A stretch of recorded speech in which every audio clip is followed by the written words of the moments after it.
Bom dia a todos ou boa noite. Hoje nós vamos falar sobre o capítulo do Livro dos Médiuns 12 e 13. O capítulo é intitulado Pneumatografia ou Escrita Direta, da Pneumatofonia, da Psicografia dos Médiuns Escreventes ou Psicógrafos, tá? Hoje eu vou fazer sem imagem, gente, não reparem não. É que eu tirei uma pintinha do rosto e é melhor assim, né? Tá bom? Que eu espero que todos estejam bem e possamos começar a nossa aula com tranquilidade. Bom, a pneumatografia, que é um nome bastante complicado, né? Bastante estranho, e a gente usa mais a escrita direta. É aquilo que a gente viu lá na Bíblia de Moisés recebendo as tábuas, né? De Deus, né, que, através de um emissário divino, né, e que escreveu os 10 testamentos, né. Então, como que ele escreveu, né? A gente viu vários fenômenos desse dentro da própria Bíblia, né. E estudos mais recentes, né, da época de Kardec, foram feitos vários estudos, e na atualidade também, mas que a gente vai explicar o que é a escrita direta. A palavra pneumatografia, ela foi criada porque vem pneuma, do grego, que é o sopro divino, né? Ou então vento, né? Alguma coisa relacionada a sopro, ou vento, ou som. E grafia, que é escrever. O termo foi cunhado por Allan Kardec para denominar um tipo de fenômeno mediúnico em que o espírito se comunica por escrita sem auxílio de um médium psicógrafo, ou seja, ele não precisa da lápis, da prancheta ou da mão do médium para escrever. É chamada então escrita direta. Ele faz o quê? Ele, num papel em branco, ou numa folha em branco, ou numa lousa, ou numa parede, ele deixa um recado, né? E de que forma ele faz isso? Vamos ver agora, né? Na pneumatografia, dispensa-se o uso do lápis, como adotado na psicografia, ou do teclado, como o recentemente empregado na psicodigitação. O espírito escreve diretamente sem intermediário e dispensa a mão do médium, mas não dispensa o médium, porque ainda é um fenômeno mediúnico.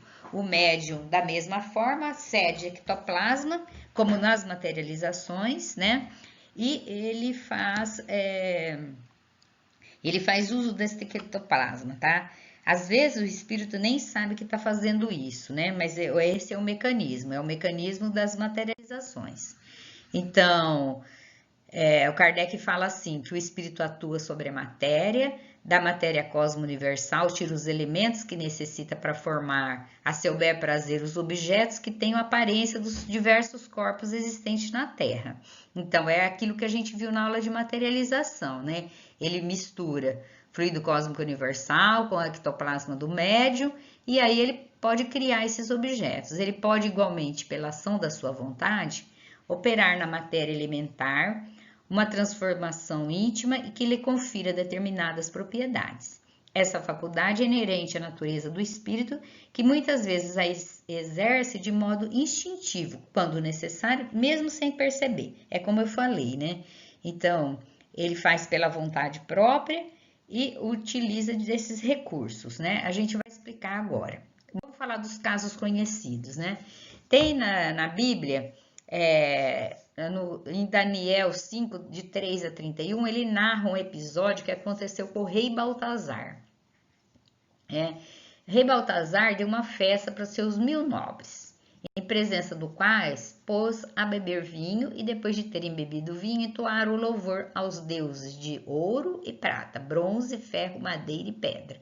Ora, neste momento, eis que surgiram dedos de mãos humanas a escrever defronte do candelabro, no revestimento da parede do Palácio Real. Então, apareceu, todo mundo viu, como se fosse uma mão, e que escreveu 3 palavras. Ele gritou violentamente que mandasse vir os magos, os caldeus e os astrólogos. Mandou-lhes dizer: aquele que decifrar essa inscrição e me der o sentido dela, será revestido de púrpura, usará no pescoço um colar de ouro e tomará o 3º lugar no governo do reino. Bom, Um rei vestido de púrpura, né, eram só as pessoas muito ricas, né? Muito ricas, porque o tecido era raro, era fino, né? Era bordado a ouro, o colar de ouro, que na época devia ser uma coisa que representava, né, muitas coisas, né? E o poder. E ficava em terceiro lugar no governo do rei, quer dizer, ele poderia estar na linha de sucessão. Todos os sábios do rei entraram na sala, mas foram incapazes de ler a inscrição e dar o significado ao rei. A rainha então lembrou de Daniel, que sempre era chamado para interpretar os sonhos, explicar os enigmas e resolver as dificuldades. E ele falou que se chame logo Daniel, e ele dará o significado da inscrição.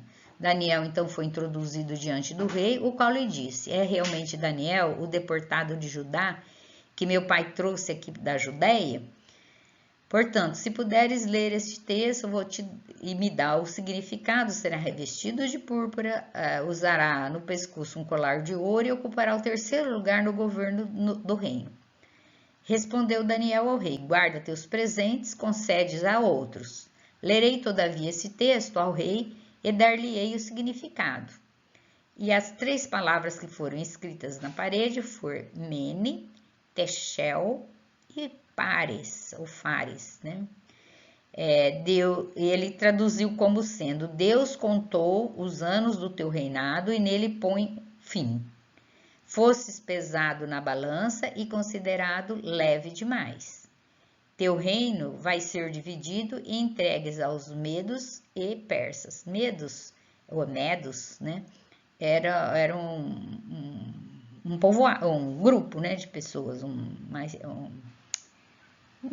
ai meu Deus, me surgiu a palavra, uma tribo de pessoas, né? Então, por ordem de Baltazar, Daniel foi revestido de púrpura, colocaram o colar no pescoço, né, e publicou que ele teria lugar no governo. Naquela mesma noite, Baltazar, o rei dos calduceus, foi morto. Então, ele morreu naquela noite, tá? Depois dessa previsão e dessa escrita escrita. Bom, outro que é o mais conhecido de todos é os 10 mandamentos, né? E o fenômeno da escrita direta. Há mais de 3.500 anos, a recepção dos 10 mandamentos, que é o decálogo, foi por Moisés no Monte Sinai, utilizando de 2 tábuas de pedra. Ela está em Êxodo e em Deuteronômio. Uma possível interpretação espírita do ocorrido conduziria ao entendimento de que o médium Moisés recebeu pela escrita direta as tábuas de pedra, o Decálogo, um conjunto de 10 ensinos sobre o comportamento humano em relação a Deus e ao próximo. No item 189, variedades especiais de médiuns para efeitos físicos, nos livros dos médiuns, né, o Kardec escreve: o médium psicógrafo, pneumatógrafo, os que obtêm a escrita direta, fenômeno muito raro, sobretudo muito fácil de ser imitado por trapaceiros, né? Então, o que os 10 mandamentos vieram, né? Provavelmente pela escrita direta, mas é um fenômeno, quando o próprio Kardec, quando ele começou a estudar, ele teve uma preocupação muito grande, porque, como a gente vai ver, né? Ter fraude, né? Então, como que o Kardec começou a pesquisar isso, né? Ele percebeu que a tendência das pessoas é sempre generalizar a fraude, normalmente se tratando do espiritismo. Então, se o médium era de incorporação, o médium era de escrita, isso é mentira, porque alguém fraudou, então todos os outros eram mentira. Então, o que ele fez? Que antes de ter dúvida, né, e afirmar que era fraude, ele falou: vamos pesquisar. E para tanto, ele falou assim, que isso daí pode ocorrer tanto nos meios científicos como onde as pessoas mais simples vivem, né, ou percebem esse fenômeno. Então, ele acentuou em várias ocasiões que os sábios preferem ficar no nível do vulgo, né, ou seja, as pessoas não vão investigar. Então, a primeira revelação deste fenômeno produziu um sentimento de dúvida, seguido pela ideia de embuste. Porque quando apareceu pela primeira vez esse fenômeno, Talvez nem os espíritos ainda soubessem, ou alguns já sabiam, lógico, mas como usá-lo, né? Então, e aí ele, primeira coisa, falou, é mentira.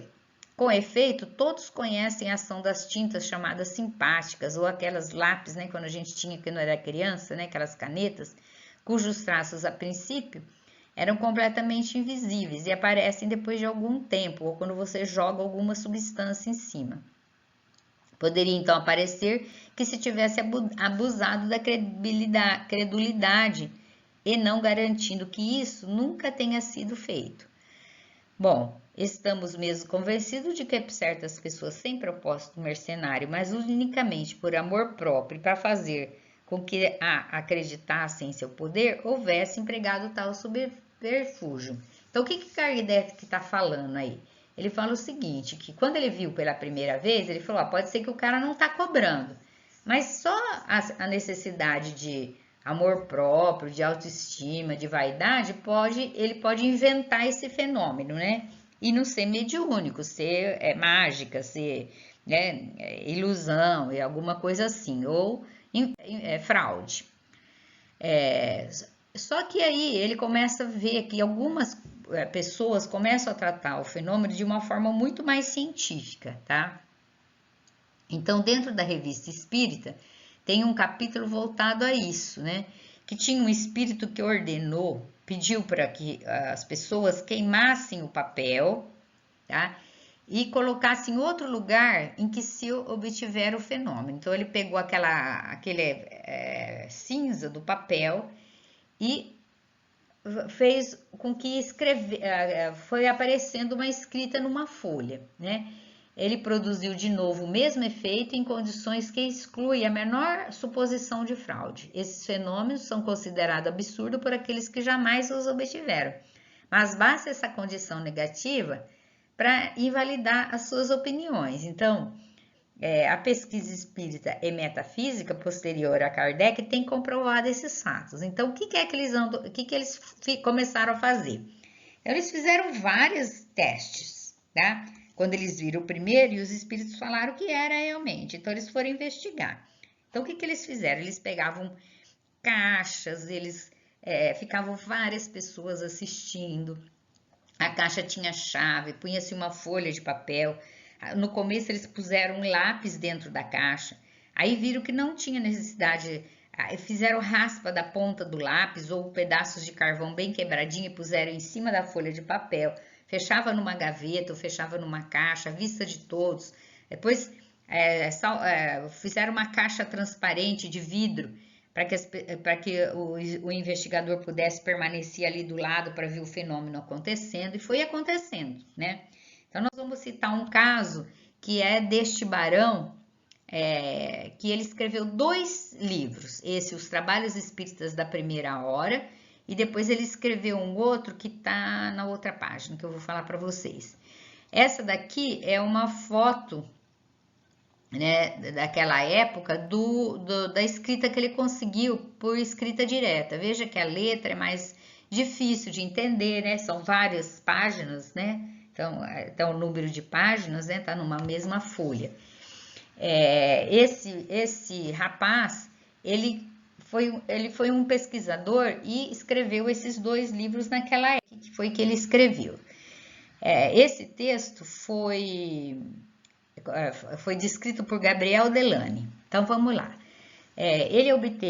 Foi o primeiro que obteve na França a escrita direta. Então, como ele relata o fato nesse livro dele, La Realidade des Espíritos. Acho que não é assim que escreve, não, mas estava escrito assim no slide, então eu deixei.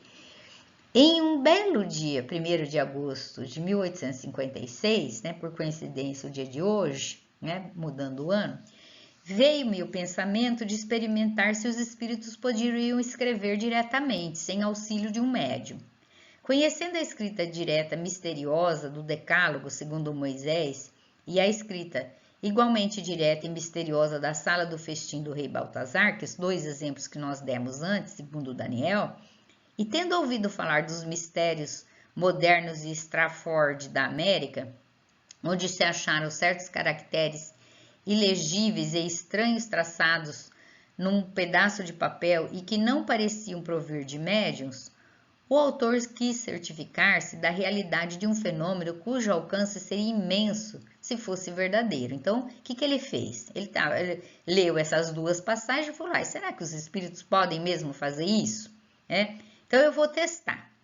Ele colocou uma folha de papel em branco e um lápis aparado dentro de uma caixinha fechada à chave, guardando sempre essa chave consigo e a ninguém dando parte de sua experiência. Então, ele não contou para ninguém. Ele pôs o papel, pôs lasquinha do lápis, né? E o lápis, ele pôs um lápis também. E não contou para ninguém. 12 dias esperou inutilmente, sem observar o menor traço do papel, do lápis no papel. Mas, 13 de agosto de 1856, o seu espanto foi grande quando notou certos caracteres misteriosos no papel. Quando ele abriu a caixinha, ele viu que tinha uns escritos no papel. Apenas sucedeu tal fato e ele repetiu por 10 vezes a experiência no mesmo dia, sempre memorável, colocando no fim de cada meia hora uma nova folha de papel em branco na caixinha. A experiência foi coroada de êxito pleno. Então, o que ele fez? Quando apareceu alguns rabiscos que ele percebeu na caixinha, ele ficou em dúvida, né? E falou, opa! E aí ele foi começar, de meia em meia hora ele trocava o papel de dentro da caixinha. E todos os papéis tinham algum escrito, tá?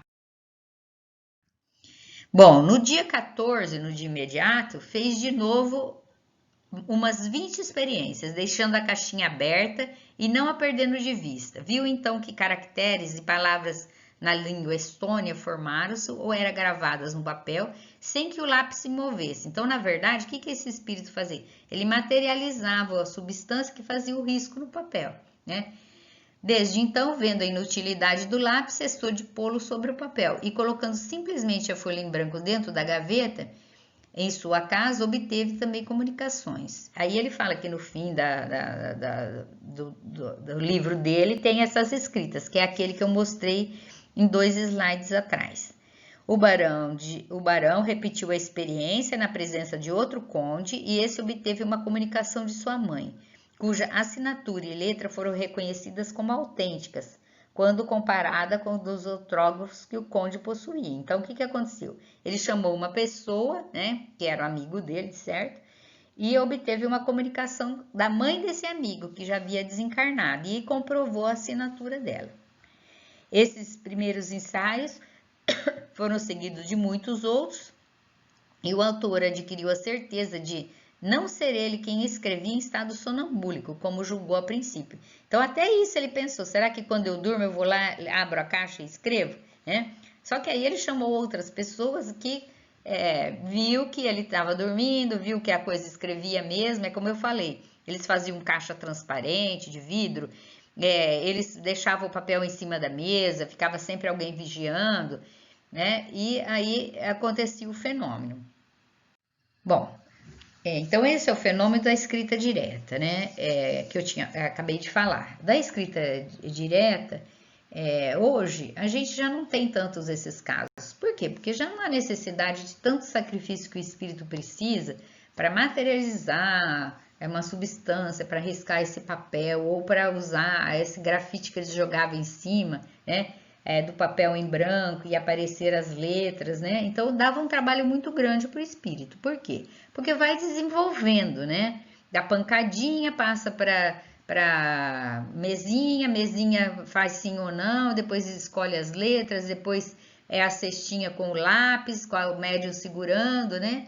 E começou a ter as incorporações, que hoje é muito mais fácil, né? Assim como a escrita mecânica, né? O médium de escrita mecânica.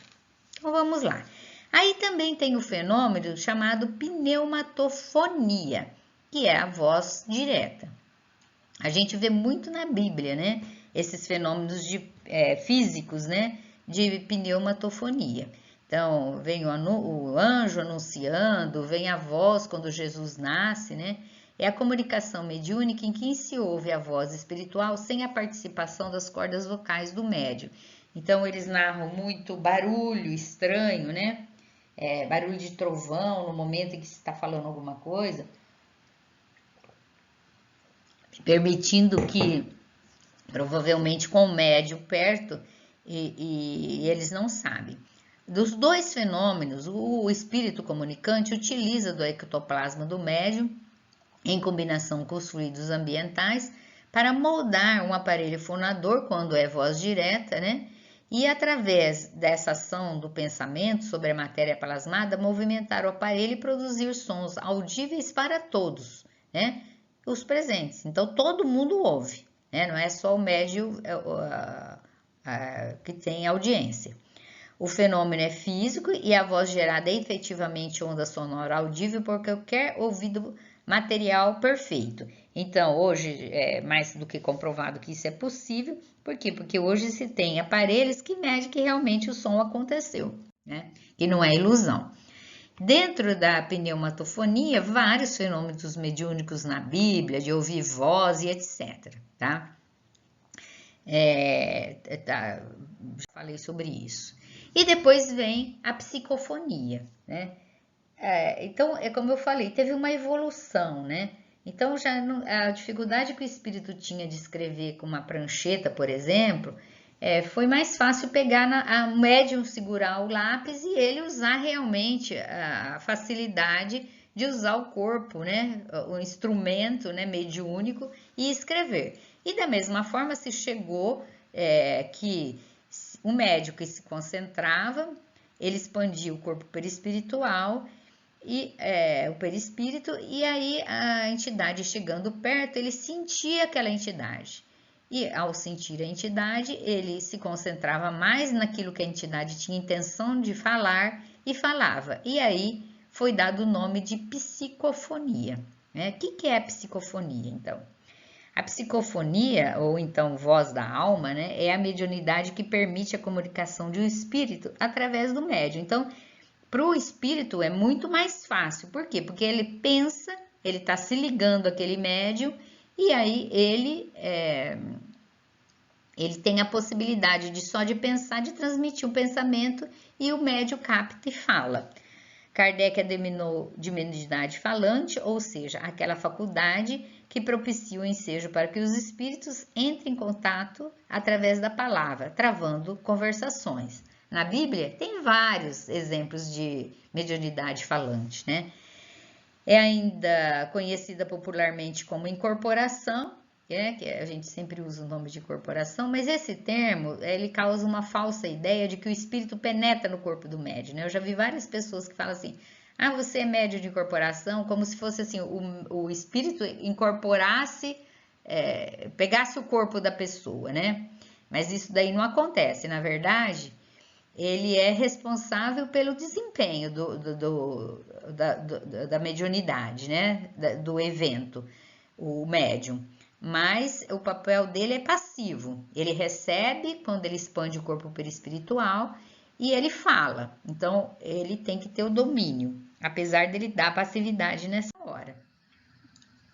A maior vantagem da psicofonia é que é uma faculdade prática, né? Ela é encontrada em todas as práticas mediúnicas, né? Ela é uma porta mais acolhedora e acessível para a manifestação objetiva dos espíritos no mundo espiritual. Então, ele não precisa muito esforço. Se ele for espírito inferior ao médium ou da mesma categoria espiritual, né?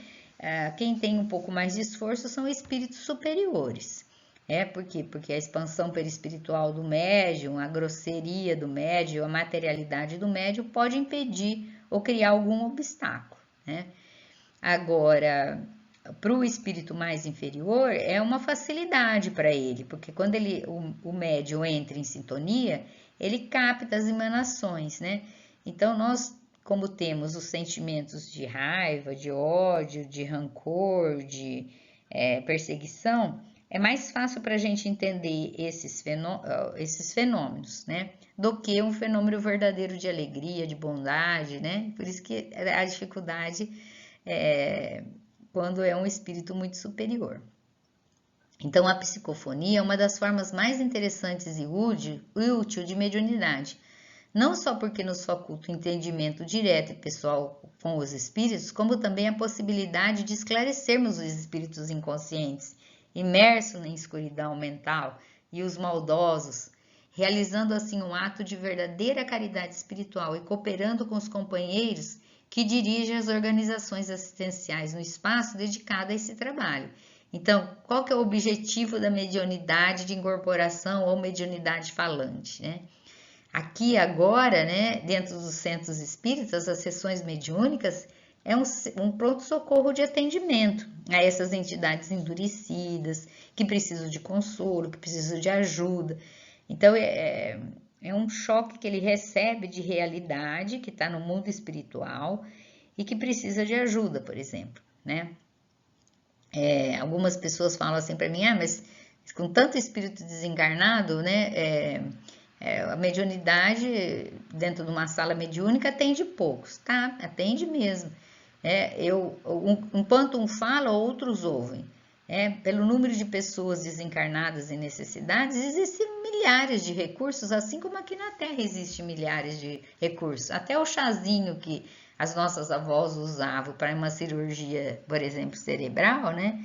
Tem muitos recursos intercalados ali, né? E assim como no mundo espiritual, que tem muito mais, mas que ajuda, né? Que esses espíritos são consolados, socorridos e facilitando a vida deles e a nossa também, né? Isso é verdadeiro. E o que é psicofonia sonambúlica? A psicofonia sonambúlica é um tipo de mediunidade que o espírito comunicante se utiliza dos órgãos físicos do médium ligado aos centros de força responsável pela fala, exteriorizando através da palavra e do pensamento. O espírito assume todas as faculdades sem as restrições impostas pela matéria. Seu corpo se torna um objeto inteiramente afastado do espírito. O médium serve de instrumento a outra inteligência, é passivo. E o que diz não é dele. Então, o médium se desdobra e o espírito aproveita esse momento de desdobramento para conversar com as pessoas que estão ali presentes, tá? É uma forma, é uma expansão maior perispiritual que esse médium tem. É chamado de psicofonia sonambúlica. Aí vem a psicofonia consciente. É a mais comum entre os médicos psicofônicos. Esse total, eu não sei de onde que a pessoa tirou, eu nunca vi em lugar nenhum, porque nunca vi uma pesquisa que falasse de um total assim, né? Aqui fala que é o maior número, então, né?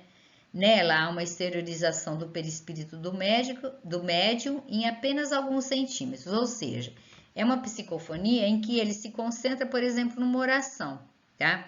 E ele expande um pouquinho o corpo perispiritual. O espírito do comunicante se aproxima do médium sem manter contato perispiritual e transmite, sempre tem contato perispiritual, né?